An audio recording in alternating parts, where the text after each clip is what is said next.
पिंजरा भाग 3। शांति का कंठ अवरुद्ध सा होने लगा था और उसकी आंखें भर सी आई थी, पर अपने पति को कई करते देख बच्चे का ख्याल छोड़ वह उनकी ओर भागी। पानी लाकर उनका कुल्ला कराया। निढाल से होकर वे चारपाई पर पड़ गई, पर कुछ क्षण ही बाद उन्हें फिर कै हुई। शांति के हाथ पांव फूल गए। घर में वह अकेली, सास माँ पास नहीं, कोई दूसरा नाता रिश्ता भी समीप नहीं और नौकर रखने की गुंजाइश ही कभी नहीं निकली। वह कुछ क्षण के लिए घबरा गई। एक उड़ी उड़ी सी दृष्टि उसने अपने ज्वर से तपते हुए बच्चे और बदहजमी से निढाल पति पर डाली। अचानक उसे गोमती का ख्याल आया। शांति अकेली कभी गली में नहीं उतरी थी, पर सब संकोच छोड़ वह भागी भागी नीचे गई। अपनी कोठरी के बाहर गली की ओर मात्र ईंटों के छोटे से पर्दे की ओर से बने हुए रसोई घर में बैठी गोमती रोटी बेल रही थी और चूहे की आँख से उसका काला मुख चमक सा रहा था। शांति ने देखा उसका बड़ा भाई अभी खाना खाकर उठा है। तब आगे बढ़कर उसने इशारे से गोमती को बुलाया। तवे को नीचे उतार और लकड़ी को बाहर खींचकर गोमती उसी तरह भागी आई। तब विनीत भाव से संक्षेप में शांति ने अपने पति तथा बच्चे की हालत का उल्लेख किया और फिर प्रार्थना की कि वह अपने भाई से कहकर तत्काल किसी डॉक्टर को बुला दे। उनकी लॉन्ड्री के साथ ही जिस डॉक्टर की दुकान है, वह सुना है पास ही लजपति रोड पर रहता है। यदि वह आ जाए तो बहुत ही अच्छा हो। फिर साड़ी के छोर से 5 रुपए का एक नोट खोल शांति ने गोमती के हाथ में रख दिया कि फीस पहले ही क्यों न देनी पड़े, पर डॉक्टर को ले अवश्य आइए। और फिर चलते चलते उसने यह भी प्रार्थना की कि रोटी पकाकर संभव हो तो तुम ही जरा आ जाना उमी। शांति का गला भर आया था।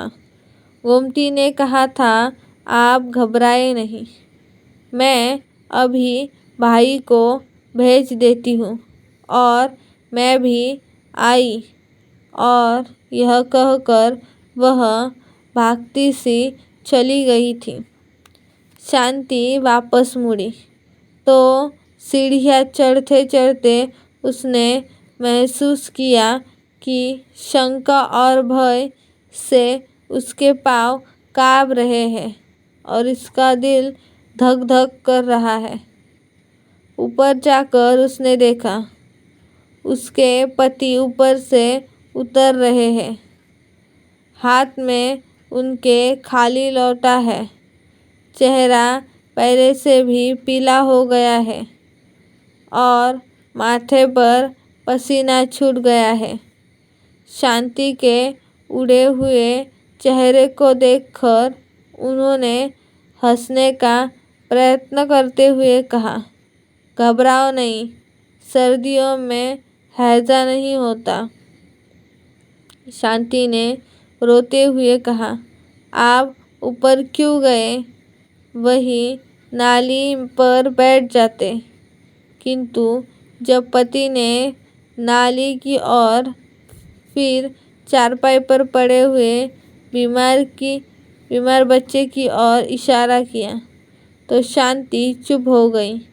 उसने पहले सहारा देकर पति को बिस्तर पर लिटाया, फिर नाली पर पानी गिराया, फिर दूसरे कमरे में बिस्तर बिछाया, बच्चे को उस पर लिटा आई तभी गोमती आ गई।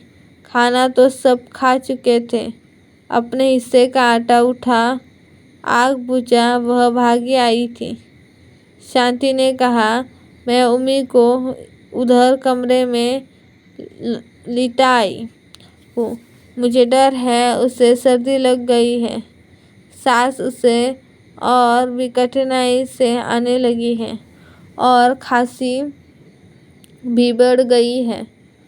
निचली कटोरी में पड़े हुए पुराने लिहाफ से कपड़े ले लो और अंगूठी में कोयले डाल उसकी छाती पर जरा उससे सेक दो। इनके पेट में गड़बड़ है। मैं इधर इसका कुछ उपचार करती हूँ। कुछ नहीं तो गर्म पानी करके बोतल ही फेरती हूँ। गोमती ने कहा, इन्हें बीबी जी कोई हजमे की चीज दो। हमारे घर तुम की अजवाइन है, मैं उसमें से कुछ ले आती हूँ। जब तक डॉक्टर आए उसे ही जरा गर्म पानी से इन्हें दे दो। बिना किसी तरह की हिचकिचाहट के शांति ने मैली सी पुड़िया में बांधी काली सी अजवाइन ले ली थी और गोमती अंगूठी में कोयले डाल नीचे कपड़े लेने भाग गई थी। बाहर शाम बढ़ चली थी। वही कमरे के अंधेरे में बैठे बैठे शांति की आंखों के आगे चिंता और फिक्र के वे सब दिन रात फिर गए। उसके पति को हैजा तो न था, किंतु गैस्ट्रोएंटेराइटिस तीव्र किस्म का था। डॉक्टर के आने तक शांति ने गोमती के कहने पर उन्हें तुम्हे की अजवाइन दी थी। प्याज भी सुखाया था और गोमती अंगूठी उठाकर दूसरे कमरे में बच्चे की छाती पर सेक देने चली गई थी।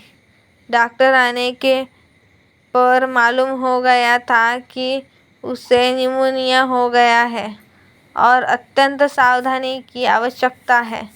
शांति अपने पति और अपने बच्चे दोनों की एक साथ कैसे तीमारदारी करती। उसने अपनी विश्वास्यता से गोमती की ओर देखा था, पर उसे होठ हिलाने की जरूरत न पड़ी थी। बच्चे की सेवा शुश्रूषा का समस्त भार गोमती ने अपने कंधों पर ले लिया था।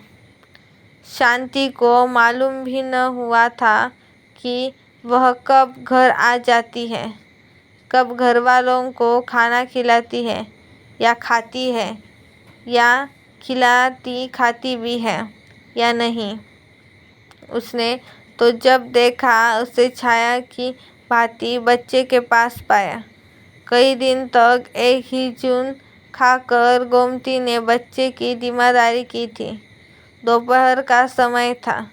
उसके पति दुकान पर गए हुए थे। उम्मी को भी अब आराम था और वह उसकी गोद से लगा सोया पड़ा था और उसके पास ही फर्श पर टाटा बिछाए गोमती पुराने ऊन के धागों से स्वेटर बुनना सीख रही थी। इतने दिनों की थकी हारी उम्मीदी शांति की पलकें धीरे धीरे बंद हो रही थी। वह उन्हें खोलती थी, पर वे फिर बंद हो जाती थी। आखिर वह वैसे ही पड़ी पड़ी सो गई थी। जब वह फिर उठी तो उसने देखा उम्मी रो पड़े बड़े प्यार से सुरीली आवाज में थपक थपक लोरी दे रही है। शांति, उसने सुना गोमती धीमे धीमे स्वर से गा रही थी, आरी कोको जारी कको जंगल पको वेरे भैया हाथे ढेला चिड़िया उड़े जा। और फिर आरी चिड़िया दो पकड़ पकजा भैया हाथे ढेला चिड़िया उड़ जा। बच्चा चुप कर गया था लोरी खत्म करके उसने बच्चे को गले से लगाकर चूम लिया। शांति ने अर्धनिमीलित आंखों से देखा। बच्चे के पीले जर्द सूखे से मुख पर गोमती का काला स्वस्थ मुख झुका हुआ है। सूखे आंसू उसकी आंखों में उमड़ आए। उसने उठाकर गोमती से बच्चे को ले लिया था और जब वह फिर टाट पर बैठने लगी थी तो दूसरे हाथ से शांति ने उसका हाथ पकड़ चारपाई पर बिठाते हुए उसे अपने बाजू से बांध लिया था और कहा था, आज से तुम मेरी बहन हुई गोमती।